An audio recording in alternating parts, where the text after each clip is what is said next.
Hi! Magandang araw, magandang gabi, magandang umaga, magandang hapon, saan man pong panig ng mundo, saan mang bahagi ng Pilipinas, nawa po ay nasa mabuting kalagayan kayo. Kasama nyo na po si Ka Eric sa ating video analysis at video talakayan. Mga kababayan, maraming salamat mga suki, mga tagapagsuporta ng ating Ka Eric Celis YouTube channel.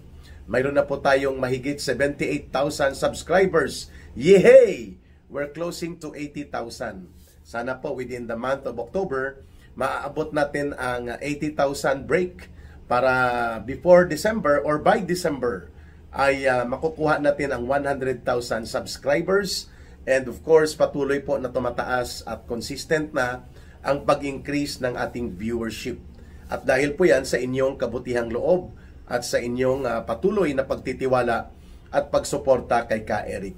Maraming salamat. Utang na loob ko po yan sa inyo at ng aking pamilya. Sapagkat ang ating YouTube channel po ay monetized. Bagamat ang ating Facebook ay hindi monetized, at least po marami na rin ang nagsusubaybay o sumusunod kay Ka Eric sa ating mga pananaw at mga pagpapahayag sa Facebook, no?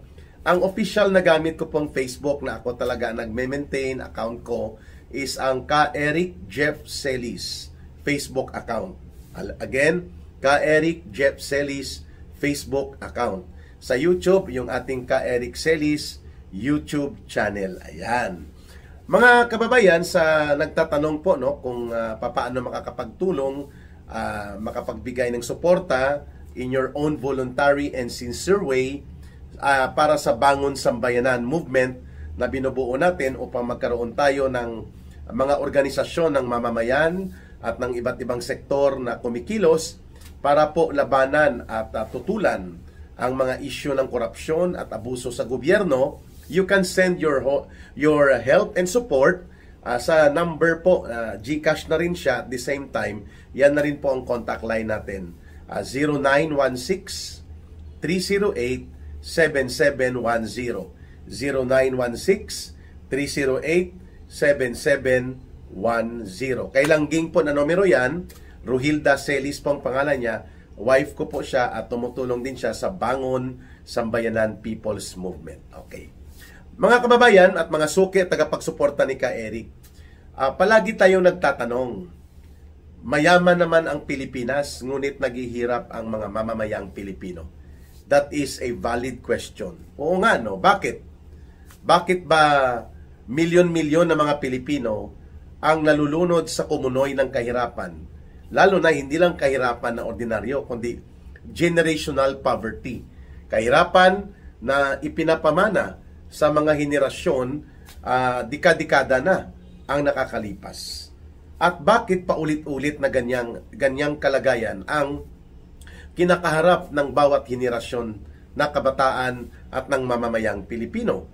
So, ang tanong na yan po ay una ko pong narinig yung pagtatanong na yan nung ako po ay nire-recruit para maging aktivista. And later on, naging bahagi po ako ng CPP, NPA, NDF, no? Sa mga proseso ng pagmumulat na ginawa sa akin o yung tinatawag na indoctrination. Doon ko po una narinig yung pagtatanong na yan, no? Yung phrase na mayaman ang Pilipinas, ngunit naghihirap ang sambayanang Pilipino. Bakit? Ayan. So pag-usapan po natin itong implikasyon at ang malubhang impact o yung epekto ng pandarambong at korupsyon sa ating mga kababayan at bakit nagkakaroon ng malaganap na kahirapan. Hindi naman mahirap ang bansang Pilipinas. In fact, napakaswerte ng ating bansa sapagkat we are a country na binigyan po na we are a nation. We are a country na binigyan po ng blessings ng Panginoong may kapal, ng kapangyarihan ng ating Diyos, that we are very rich in natural resources. Mayaman po ang ating mga ilog, yung ating kadagatan, yung dagat sa palibot po natin. We have a very long stretch ng coastline, no? Mga almost 11,000 kilometers po ang haba ng ating mga shorelines at coastline. Mayaman tayo sa mga natural minerals like ginto, copper, nickel. Napakayaman natin, nasa top 5 tayo sa buong mundo na may pinakamalaking mga deposito ng ginto, ng copper, ng nickel. Mayaman ang kagubatan, mayaman ang kabundukan, at wala po ang ganitong mga kayamanan sa mga bansang mas maunlad kaysa atin. For example, ang Singapore, napakaliit po na bansa, ngunit napakaunlad, isa sa pinakamalakas na ekonomiya at mataas ang antas ng pamumuhay nila. Ang kanilang natural resources very limited. Napakaliit po ng Singapore, siguro wala pa ito sa 1/4 ng Mindanao. 1/4 lang ng Mindanao ang Singapore, malamang. And you can tour around Singapore in just one day. Subalit, napakataas po ng kanyang per capita income at ng kanyang gross national product. Ibig sabihin po, mataas ang kinikita ng mga mamamayan at mataas ang antas ng pamumuhay, malakas po ang produksyon ng kanilang ekonomiya. Bakit? Kahit wala silang mayamang kayamanan ng mga natural, ng mga resources, ng patrimonya, ng kabundukan, ng mga dagat, ng mga timber, ng kagubatan, at ng mga minerals, subalit mayaman po sila. And Singapore is the center of financial hub. Mga bangko, mga malalaking negosyo, doon po nag-i-invest sa Singapore. At ang kanilang port, bagamat maliit lang silang bansa, maganda po ang pag-manage nila sa kanilang mga pag-accommodate ng malalaking investor at ang paglago ng financial market nila. Sapagkat maayos po ang panggobyerno nila. Look at Saudi Arabia, bagamat marami silang langis, pero halos disyerto sila. Pero bakit napalago nila ang kanilang kayamanang natural sa langis? Ganon din po ang iba pang mga bansa sa paligid ng Middle East na malago din at maunlad ang kanilang ekonomiya, bagamat wala silang maraming resources na kagaya pong mayroon sa Pilipinas halos lahat. Okay, let's look at Japan. Maliit din pong bansang Japan in terms of territory at in terms ng kanilang population, ngunit napakalakas na bansa po ang Japan. Look at South Korea, Taiwan, Thailand, Malaysia, Indonesia, Thailand. Mga bansa po ito na pag-iwanan tayo, mga kababayan. Karatig bansa lang natin ito. Subalit, umangat ng umangat sila kung ikukumpara sa Pilipinas. Bakit po? Ang number one factor po dyan ay ang panggobyerno. Yung mga tao at mga tao na namumuno ng gobyerno nila at tumahawak ng kapangyarihan ay hindi po gaano, kung hindi man totally, nangungurakot at nandarambong sa kaban ng bayan. Yan po ang unang ginawa nila Lee Kuan Yew nang binubuo nila ang Singapore. Singapore became a nation only in a separate state from Malaysia noong mga kalagitnaan ng 1960s. So ibig sabihin, in less than 50 years, nabuo ang bansang Singapore with limited resources, with limited capabilities sa natural na mga kayamanan, subalit nag-invest sila ng totoo sa kanilang gobyerno, inayos nila ito, nilabanan nila ang korupsyon, inayos ang mga kultura at pamamaraan ng pamumuhay ng mga tao, their values, at pati na po ang mga pagninegosyo at pagpapatakbo ng gobyerno, nilabanan nila ang korupsyon. At ito po ay may mahigpit na mga patakaran at talagang ipinapatupad ng kanilang gobyerno. Singapore developed meritocracy in bureaucracy. Ibig sabihin po, ang mga nararapat at karapat-dapat lamang na mga kwalipikadong tao na hindi magnanakaw at kurakot ang nakakapasok sa pagsiservisyo sa gobyerno ng Singapore. Same thing po sa Japan. Ganyan din po ang inayos nila. Even itong Switzerland, yung mga bansang maunlad, no? Yung mga European countries na mahigpit po ang kanilang paglaban sa korupsyon, ay talagang mabilis at tuloy-tuloy ang pag-angat ng kanilang lipunan. So hindi po dahil mahirap tayo, dahil tayo ay tamad, o tayo ang mga Pilipino ay nakaasa lamang sa ayuda, o tayo ay walang skills, walang kaalaman kung paano in-nurture at gamitin at paunlarin ang ating mga resources. That is not true. Ang Pilipino po ay mga skilled workers, ang mga Pilipino po ay competent workers, matatalino, magagaling, maabilidad. Subalit, despite of our human capacity and human capability sa ating labor force, sa ating mga mamamayan, sa ating mga kakayanan na pwedeng maiambag sa ibang mga bansa, ang nakikinabang ibang bansa. Hindi po tayo. Bakit? Because jobs are not created in the country dahil po hindi na-develop ang ating agriculture. Hindi na-develop at na-modernize ang ating rural communities at wala pong basic industrial development sa Pilipinas. Nananatili po tayong tinatawag na backward agrarian economy, import-dependent, export-oriented, at pre-industrial. Bakit? Because of corruption. At ang corruption po, ang nagnanakaw sa pundo at kaban ng bayan at nagnanakaw sa resources ng buong lipunan, gobyerno mismo ang gumagawa. Combination po ng mga politiko na magnanakaw at mga oligarko na gahaman at ganid. Yan po ang tinatawag namin noon nung ako po ay nasa CPP, NPA, NDF pa, at totoo at tama po ito. Bureaucrat capitalism. Ang gobyerno ay kinokontrol ng mga oligarko at ng kanilang kasabwat na mga korap at bulok na politiko at ginagamit bilang malaking negosyo. Kaya, ang korupsyon at ang plunder o pandarambong ay pervasive. Pag sinabing pervasive, tuloy-tuloy, walang ampat at nagkaroon lang ito ng pagka-delay o na-discarrel ito nang pumasok ang presidency ni Rodrigo Duterte from 2016 to 2022. Subalit hindi perfect.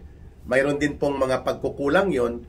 Bagamat may pagkukulang at hindi perfecto, malaking bagay na napatigil o napabagal ang malaganap na pandarambong at korupsyon sa loob ng gobyerno at sa proseso ng lipunan. Nagkalma ang mga ganid at mga oligarko na tunutudong sakmalin ang kayamanan ng bansa sapagkat nagkaroon sila ng pagkatakot kay Rodrigo Duterte. Although hindi perpekto, may mga palpak din po na nangyari doon at may mga tao sa paligid ni President Duterte na hindi rin po ganon kalalim at kalawak ang kanilang commitment o ang kanilang dedication in service kagaya ni Pangulong Duterte na talagang labanan ang korupsyon, pandarambong at mga abuso at mga pagwawaldas sa pera at sa kaban ng bayan at pag-aabuso sa poder. Hindi perfect pero malaking bagay ang in-improve for the last 6 years. Ngunit kulang ang 6 years para gawin po yung pag-overhaul ng kultura at ng sistema ng gobyerno kung saan po laganap at institutionalized ang korupsyon. At ang masaklap pa, hindi lang kulang ang panahon na yon, sapagkat sa Singapore, it took them mga 27 years to complete itong meritocracy as basis of bureaucracy, and corruption ay dapat pinaparusahan at ito ay kinokondina ng buong lipunan. At ang mga magnanakaw at mga durubo walang puwang sa lipunan at sa gobyerno. Ganon po ang mga mauunlad na bansa, South Korea, Japan, at sa iba pang European countries. Even in China. And yan po, even sa Saudi Arabia. Yan po ay mga malakas ang gobyerno dyan pagdating sa paglaban at pagpaparusa sa korupsyon at pandarambong. So bagamat kulang ang 6 years, ginawan din po ng pamamaraan ni Rodrigo Duterte na mapigilan o mapabagal ang kultura ng korupsyon at unti-unting ipihit ito papunta sa tinatawag na good governance. Subalit pinasukan pa siya ng almost 2 years na COVID-19 pandemic at napabagal talaga ang anumang inisyatiba at pagsusumikap para iangat po ang antas ng pamumuno at ang kapasidad ng pamahalaan upang baguhin ang kultura ng pandarambong at korupsyon at ayusin ang mga fundamentals ng good governance. Dahil sa 2 taon na yon, may pumasok pa na halos 1 taon din na hinarap at hindi pa natatapos hanggang ngayon yung ISIS-Maoti terrorism sa Marawi na hinarap din po ng gobyerno ni Pangulong Duterte. Ang drugs na naging isang talamak na bansa ng mga drogista at mga drug lords ang Pilipinas bago siya pumasok. At yan po ay mga naging factors kung bakit ang 6 na taon ni Rodrigo Duterte, kalahating taon lang or kalahating termino lang, actually ang effective na nakapamuno siya ng tuloy-tuloy na walang interference ng ganitong mga hindi inaasahan na mga malalaking factors in or mga balakid or obstacles in governance. Ngunit ang malala, pagkatapos ng termino ni Rodrigo Duterte, wala pang isang taon at ngayon ay nararanasan natin in his 3 years pa lamang ang malubha at malawak na pandarambong at pagnanakaw na naging monumentally restored. Ibig sabihin na ibalik at lalo pang napalakas sa loob ng gobyerno at sa labas ng gobyerno, ang korupsyon ay todo-todo. At ang ibinubunga nito ngayon ay ang pagkawala ng tiwala ng malalaking mga bansa na magnegosyo at mag-invest sa Pilipinas. Kaya biglang bawi po ang chairman ng Securities and Exchange Commission, si Ginoong Lim, sapagkat siya po ay pinuna, siya po ay binigwasan ng Malacanang nang sinabi niya na in 3 weeks time na grabe ang pagsambulat ng iskandalo ng korupsyon at mga pandarambong at nai-involve ang mga matataas na opisyal ng gobyerno na wala po ang almost 1.7 or mahigit pa 1.7 trillion pesos na pondo sa stock market investment natin. 1.7 trillion. O biglang kambyo siya kahapon dahil alam nating binigwasan na ito at nilatigo ng Malacanang para i-manage ang information. Sabi niya fake news yun. Nagkamali daw siya. No! It was not fake news sapagkat totoong nagaganap ang pagkawala ng mga foreign direct investment, ang stock market investment, bago pa man sumambulat itong iskandalo ng century, itong the century scandal of the 1 trillion pesos na pandarambong sa flood control projects ni Marcos at nila Romualdez. So ang dahilan kung bakit umuunlad ang mga bansang binanggit natin na pag-iwanan tayo sa buong Southeast Asia, na pag-iwanan na tayo halos ng lahat ng ating mga karatig bansa. At pati na po sa iba pang mga bansa na dati mahihirap, umangat at umangat po sila, ang mga umaangat na mga bansa at maayos ang kanilang pag-angat sa lipunan at sa kanilang mga mamamayan ay lalo pang naging maayos ang kanilang kalagayan.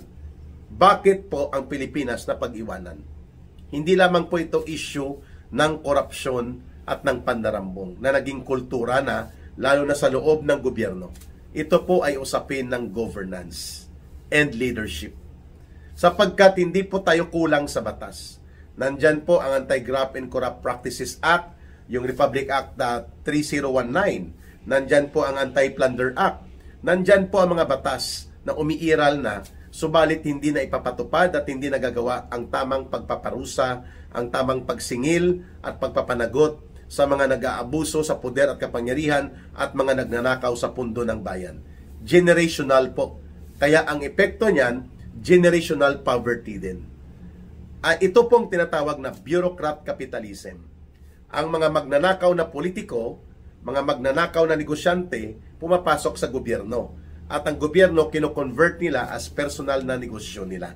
And then yung mga oligarko na financier nila at kasabwat at barkada, lalo na sa panahon ngayon ni Marcos, na puro oligarko ang mga nakapaligid sa kanya, ang mga kayamanan ng buong lipunan, ang ating natural resources, ang ating mga minerals, ang ating kagubatan, kabundukan, tubig at mga kadagatan at mga ilog, lahat ng ito po ang nakikinabang mga oligarko lang halos.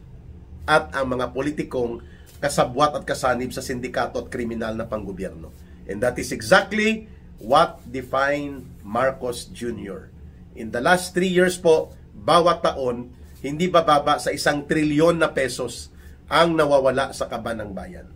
Kaya nasasayang po ang lahat ng mga buwis, resources, at mga kinikita ng ating ekonomiya at ng ating mamamayan.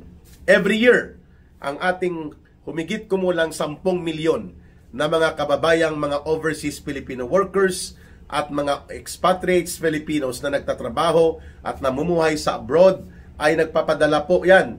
Every year, 1.2 hanggang 1.4 trillion pesos po ang remittances at kontribusyon sa ating pang-ekonomiya at pang-pinansyal na kalagayan mula po sa dugo at pawis ng mga overseas Filipino workers at ng mga expatriates Filipinos in abroad. 1.2 trillion pesos to 1.4 trillion pesos. Nasasayang lang. Kulang pa rin tayo ng school buildings na mga umaabot ng 162,000 classrooms ang kulang natin. Mantakin nyo yan mga kababayan. and ang mga kalsada para mapa-improve at ma-modernize ang agrikultura, ang irigasyon at ang mga mechanization of agriculture, wala pa pong 30% ang napagsiserbisyuhan ng irigasyon, ng kalsada at ng mga mechanization of agriculture and capitalization for our rural and mga farming communities. 70% ng ating mga magsasaka at magbubukid na mga population at ng kanilang pamilya nabubuhay sa kahirapan. Atrasado ang agrikultura. So yan po ang resulta kung bakit milyong-milyong mga Pilipino ang nakakaranas ng tinatawag na generational poverty. At na ipapamana ang kahirapan na ito sa iba't iba pang sektor ng lipunan. Sapagkat hanggang ngayon po, mga 110 families lang ang nagko-control ng buong kayamanang 90%. Tubig, ilog, kadagatan, bundok, minerals, at pati negosyo, ekonomiya at gobyerno. Ang kayamanan dyan ay kinokontrol lang ng 110 families, mga kababayan. Mantakin ninyo yan. 110 families lang ang nagko-control ng 90% mahigit ng buong kayamanan ng buong bansa at pati na ang pananalapi sa gobyerno. Kaya, yan po ay pwedeng matugunan doon sa mga formula o mga naging hakbang na ginawa ng mga bansa na binabanggit ni Ka Eric, Singapore, Malaysia, sa Vietnam, sa China, South Korea, Japan, and even in European countries. Ano pong inuna nila? Lalo na doon sa may mga Saudi Arabia at iba pang mga bansa, inuna nila ang panggobyerno nila. China alone, in the last 50 years, the biggest success story mula doon sa isang lugmok na bansa, 1949 sila nagtagumpay sa kanilang revolusyon laban sa Chiang Kai-shek na pro-US at abusado at magnanakaw na hari-harian na kumintang sa China at sa mga landlord at mga warlords nila. Nagtagumpay po ang Chinese Communist Party nila in 1949. And after 50 years, ang China po is the third largest military in the world, the second or even the biggest economy in the whole world. At sila po ang may pinakaabansi sa engineering and construction, sa scientific research, and they were able to take out their people. 800 million Chinese people were taken out of absolute poverty in 50 years. Never been accomplished sa iba pang mga bansa yan. At even America was not able to do that. Wala kang makikita sa China po na mga street children na mamalimos o kaya mga enclaves na mga homeless na binibigyan na lang ng droga ng kanilang gobyerno, kagaya ng nangyayari sa Amerika, sa Los Angeles, sa New York, no? At iba pang mga estado sa Philadelphia, sa Detroit, no? Makikita po natin ang iba't ibang mga sakit ng lipunan sa Amerika, but you cannot see people homeless sa China. They were able to take out in 50 years 800 million people ng bansang China mula sa absolute poverty. And they are now the third biggest and strongest military in the world. And they are now the second, if not the first, na pinakamatatag at pinakamalakas na ekonomiya sa buong mundo, mga kababayan. And what is their formula? Governance. Hindi ko po sinasabi na maging komunistang bansa tayo. Ang sinasabi ko, we can do better by improving and achieving real good governance. Kagaya ng ginawa din ng Singapore. Hindi sila naging komunistang bansa. Malaysia, South Korea, and Japan, at ang Saudi Arabia, but they have strong government. Ours is failed governance. At sa isang failed governance, at sa isang panggobyerno na bulok ang kultura at namamayani ang korupsyon at pandarambong dahil pinaghaharian ng mga magnanakaw na politiko, the way ito ngayon ipinapakita kung gaano kagarapal ang pagnanakaw at pandarambong under the government of Marcos and Romualdez, at ang mga oligarkong pamilya ang namamayani at nagkokontrol. Yung sinasabi kong 110 families controlling the 90% of all the resources of the economy, the patrimony, and the natural resources, habang lugmok sa kahirapan ng taong bayan. Ang problemang pinanggagalingan ay hindi lang korupsyon, hindi lang pandarambong, failed governance, failed leadership. Yan po ang unang nilutas. Yan pong unang tinugunan ng Singapore, ng China, ng Japan, ng South Korea, ng Malaysia, at ng mga malalakas na bansa kung bakit sila umunlad. You can remove and stop corruption, and you can prevent yung mga magnanakaw na politiko at mga magagahaman na mga oligarko na i-control ang gobyerno, i-control ang buong lipunan kung malakas, matino at maayos ang namumuno at namamahala at may hawak sa kapangyarihan sa pamahalaan. Sapagkat ang mga batas ay kayang ipatupad, ang regulasyon ay kayang panindigan, ang pagpaparusa at pagpapanagot ay kayang ipatupad, at ang pangangalaga at pangangasiwa sa resources ay para sa kabutihan ng higit na nakararaming milyong-milyong mamamayan at hindi lamang sa 110 families at sa mga magnanakaw at gahaman na mga politiko at mga oligarko. That can be done by a good government. Mga kababayan, bagamat umalis po ako sa CPP, NPA, NDF, hindi ko po nakakalimutan at hindi ko po mabibitawan ang mga tamang pananaw at mga tamang analisis at tamang pagtingin sa kung ano ang ugat ng problema sa Pilipinas. Ang kaibahan lang po, hindi na ako babalik at hindi ko na po niyayakap ang madugo at marahas na landas ng revolusyon, yung armadong pakikibaka. Subalit, we need to have a strong base of people na sumusuporta na dapat maitayo ang gobyernong tama, maitayo ang tamang pamamahala at maibalik po ang kultura ng dangal at ng pagiging matapat at matino at matuwid na mga namumuno sa gobyerno at all levels of government agencies, lalo na sa pagka-presidente. At dapat ang Kongreso na yan, kung kailangang i-abolish yan at i-reforma yan bilang parlamento ng taong bayan, kailangang mawala po yan. Sapagkat magsisimula po ang pagbabago at reforma sa lipunan at ang pag-angat ng ekonomiya at ng buong mamamayan kung matino at maayos ang namumuno at nagdadala ng buong estado at ng buong gobyerno. Governance sets the direction. Governance implements the rules and the laws. And governance protects the people and put a stop to abusers and plunderers and corrupt. So kung hindi matino ang gobyerno, lalo na ngayon, sa Marcos and Romualdez government, sila ang pasimuno at arkitekto ng pandarambong, what would you expect?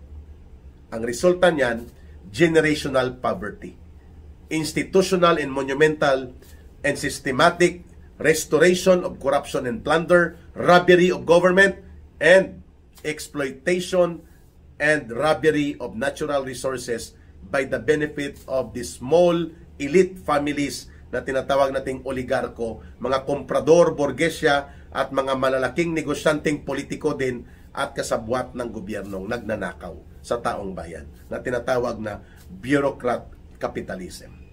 And so, therefore, tama ang pananaw at tama ang pagtingin sa katotohanan, mayaman ang Pilipinas, ngunit naghihirap ang sambayanang Pilipino. Sapagkat ang nagpapahirap sa taong bayan ay ang sistema at ang namumuno ng gobyernong bulok.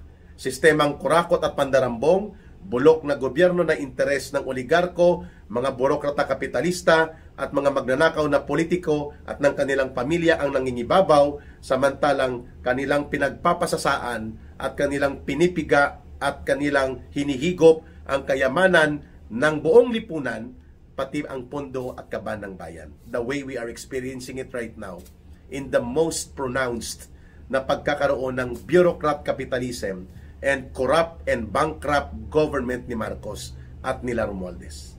Mayaman ang Pilipinas, ngunit naghihirap ang sambayanang Pilipino. Yan ang ating babawiin, yan ang ating ibabangon, sapagkat ang korupsyon at pandarambong ay bunga at ibinubunga at pinapalakas at pinapanatili ng isang bulok at maling pamamahala. Failed governance and failed leadership. Kaya may korupsyon, may pandarambong, at ang total result nito, perpetuation of generational poverty, at ang lipunan ay hindi umaangat, ang buong bayan ay lugmok, at ang mamamayan ay naghihirap. Mga kababayan, ito po si Ka Eric sa ating video analysis, at sana po huwag kayong magsawa at huwag kayong mapagod na magmahal at patuloy na mahalin ang bansang Pilipinas, sapagkat walang ibang magmamahal nito kundi tayo ring mga Pilipino. Again, don't forget ang ating Bangon Sambayanan People's Movement. Ang atin pong line of support ay 0916-308-7710. 0916-308-7710. GCash line, at the same time, you can coordinate kay Langging, kay Rohilda Celis. Para sa Diyos at sa Pilipinas nating mahal, bantayan niyo po ulit ang next video upload ni Ka Eric at ang ating video talakayan in every night, alas 9:15 ng gabi, live Balita Talakayan with Ka Eric, Monday to Sunday, Philippine Standard Time. Mabuhay ang sambayanang Pilipino. May God bless everyone, and may Allah will be with those who are Muslim brothers and sisters. Bye for now. See you again. Maraming salamat.